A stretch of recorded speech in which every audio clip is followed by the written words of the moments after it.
இன்றே டவுன்லோட் செய்து உங்கள் ஃபேவரட் ஷோக்களை என்ஜாய் பண்ணுங்க. சமையல்லாம் அடிச்சுக்கவே முடியாது போ, வேற லெவல்ல இருக்கு. வா நீயும் சாப்பிடு, தட்டு எடுத்துட்டு வா. இல்ல எனக்கு இப்ப பசிக்கல, நான் அப்புறம் சாப்பிடுறேன், நீ சாப்பிடு.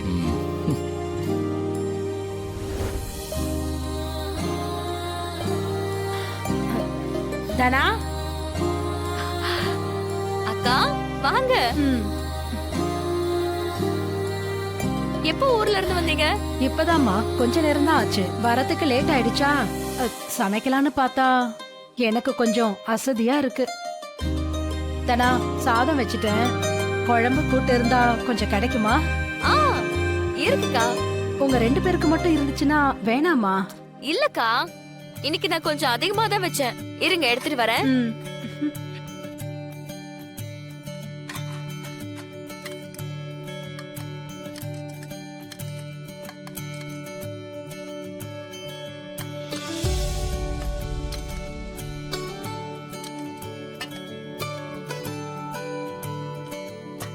ரொம்ப தேங்க்ஸ் தனா. அக்கா, தனா சமையல் சூப்பரா இருக்கும். இன்னைக்கு ஒரு நாள் சாப்பிட்டீங்கன்னா தினமும் அதான் சாப்பிடணும்னு அடம் பிடிப்பீங்க. ஏய் சரிம்மா, நான் வரேன்.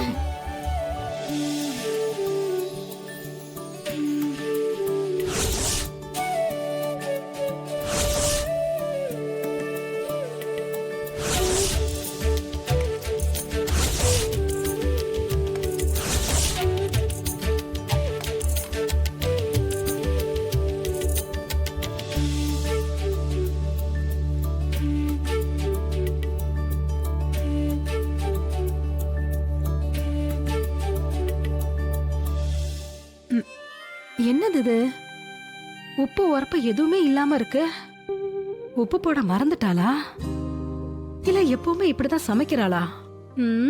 இவங்க 2 பேரும் என்ன சன்னியாசி வாழ்க்கையா வாழ்றாங்க? அடா அடா அடா அடா, குழம்பு சூப்பர் தானா. உன் கை பக்குவமே தனிதான். சும்மா சொல்லாத. அதுக்கு சும்மா சொல்ல போறேன், நிஜமா தான் சொல்றேன். இவ்வளவு டேஸ்டா நான் எங்கேயுமே சாப்பிட்டது இல்ல. உன் சமையலுக்கு முன்னாடி அத்தையோட சமையலே கொஞ்சம் கம்மி தானே வச்சுக்கோங்க. ஏய் அதெல்லாம் இல்ல, என் அம்மா அளவுக்குலாம் என்னாலலாம் சமைக்க முடியாது. அதெல்லாம் இல்ல தானே, நீ சூப்பரா சமைக்கிற. எவ்வளவு டேஸ்டா இருக்கு தெரியுமா? நீ இன்னும் கொஞ்சம் குழம்பு ஊத்து.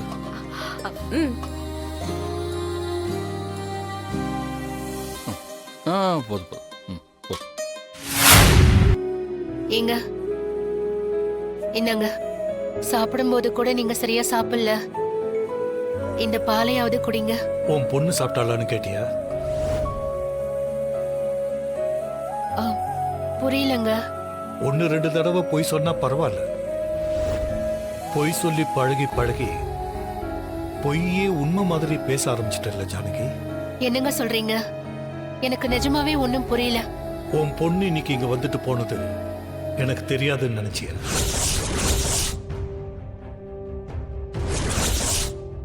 என்ன வார்த்தையே வரல? என்ன வேணான்னு சொல்லிட்டு வெளியே போனா உன் பொண்ணு, அவளை வர வச்சு என்ன ஏமாத்தி எல்லாத்தையும் பண்றீங்கல்ல? நீங்க எல்லாம் அறிவாளியா இருக்கலாம், ஆனா என்ன முட்டாள்னு நினைச்சிடாதீங்க. ஐயோ, அப்படிலாம் நான் என்னைக்குமே நினைக்கலங்க. ஊரே என்ன மரியாதையா பாக்குது. அந்த மரியாதைய ஒண்ணு இல்லாம ஆக்குறதா உன் எண்ணமா ஜானகி? ஐயோ, என்னங்க இப்படி பேசுறீங்க? நான் எந்த காலத்திலயும் அப்படிலாம் நினைக்க மாட்டேங்க. என் உயிரை விட உங்க மரியாதை தாங்க எனக்கு முக்கியம். நீ பேசுறது ஒண்ணு, நீ நடந்துக்கிறது ஒண்ணா இருக்கு. மேல பாஸ் அதிகமாகிறதுக்கு காரணமே உன்னை அப்படியே. இரு இரு, கிட்ட வராத, வெளியில போ. எதுக்கு? நான் ட்ரெஸ் சேஞ்ச் பண்ணணும். பண்ணு, அதுக்கு நான் ஏன் வெளியே போகணும்? ஏய், உன்னை இங்க வச்சுக்கிட்டு நான் எப்படி ட்ரெஸ் சேஞ்ச் பண்றது? ஹலோ, நான் உன் புருஷம்மா. ஏன் முன்னாடி நீ ட்ரெஸ் மாத்துறதெல்லாம் தப்பு இல்ல. நான் இங்கேதான் இருப்பேன். நீ மாத்துனா மாத்து, இல்லனா போ. டேய் வேணாடா, நீ முதல்ல வெளியில போ. அதெல்லாம் முடியாது. நான் வேணா சேஞ்ச் பண்ணி விடவா? ஏய் கிட்ட வராத. ஏய், எனக்கு புடவைலாம் கட்டி விட தெரியும். நான் வேணா மாத்தி தரேன்.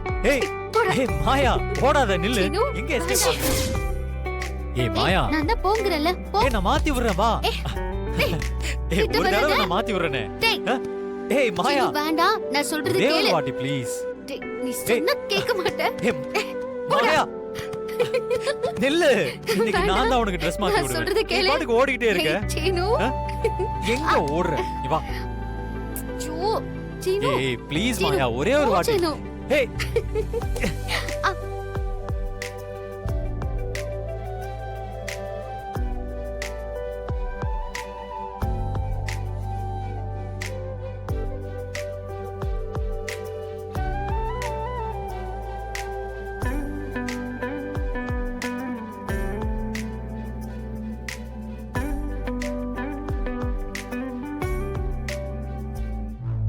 ஜாலியா ரொமான்ஸ் பண்ற அளவுக்கு வந்துட்டீங்கல்ல? இதுக்கு மேலயும் நான் பொறுமையா இருந்தா நான் முட்டாளாதான் நிப்பேன். உங்க 2 பேரையும் நான் என்ன பண்றேன்னு மட்டும் பாருங்க. ச்சே. அம்மா நீங்க சொன்ன மாதிரியே தாலி செஞ்சு எடுத்துட்டு வந்திருக்கேன். வழக்கமா நம்ம குடும்பத்துல செய்யற மாதிரி தானே செஞ்சிருக்கீங்க. ஆமாமா எப்பவும் பண்றது தானே. ஜானகி ஆ? வாங்கிக்க. ஆ, இந்தாங்கம்மா. ஆ, நான் அப்புறமா சிவாவை அனுப்பி உங்களுக்கு கொடுக்க சொல்லிடுறேன். சரிங்கம்மா அப்ப நான் வரேங்கம்மா. வாங்க. என்னம்மா எதுக்கு புதுசா தாலி செய்ய சொல்லிருக்கீங்க? சாருக்கு தான் நம்ம அன்னைக்கே செஞ்சுட்டோமே. ஜானகி காரடைய நொம்புக்கு தாலி காணிக்க கொடுக்கறதா வேண்டியிருக்கா, அதுக்காக தான் செஞ்சிருக்கு. அப்படியாம்மா? ஆமாண்ணே. அவரோட ஆயுஷமும் நல்லபடியா முடிஞ்சா தாலிய காணிக்கையா காரடியா நோம்பல அம்மனுக்கு கொடுக்கறேன்னு வேண்டிக்கிட்டேன். அதுக்குதான் புது தாலி செய்ய சொல்லியிருந்தேன். சரி சரி சரி. இப்படியெல்லாம் கூட காணிக்க கொடுக்கறதுக்கு இருக்கா? நான் இதெல்லாம் கேள்விப்பட்டதே இல்லையே. பத்மா, அதெல்லாம் குடும்பம் புருஷன் குழந்தைங்கன்னு எப்பவுமே குடும்பத்தை பத்தியே அக்கறைப்படுற ஜானகி மாதிரி ஆளுங்களுக்கு மட்டும்தான் தெரியும்.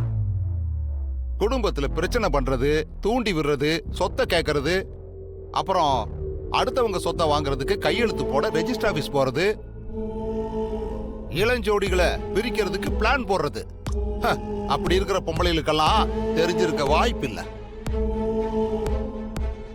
யார சொல்றீங்க இப்போ? யார் இதெல்லாம் பண்றாங்களோ அவங்கள சொன்ன. இப்ப என்ன எனக்கு குடும்பத்து மேல அக்கறை இல்லைன்னு சொல்றீங்களா? ஆமா, சொல்லித்தான் தெரியணுமாக்கும். ஏண்டி தங்கச்சி மச்சான் நல்லா இருக்கணுங்கிறதுக்காக இப்படி பண்ணுது, அதுக்கு போய் 1000 கேள்வி கேட்டுட்டு இருக்க? உங்க 2 பேருக்கும் தான் இதெல்லாம் என்னைக்குமே தோணாது. அண்ணே, நாங்க என்னமோ இந்த குடும்பம் நல்லா இருக்க கூடாதுன்னு நினைக்கிற மாதிரி சொல்றீங்க. இவருக்கு ஒரு வேலையே இல்ல பார்வதி.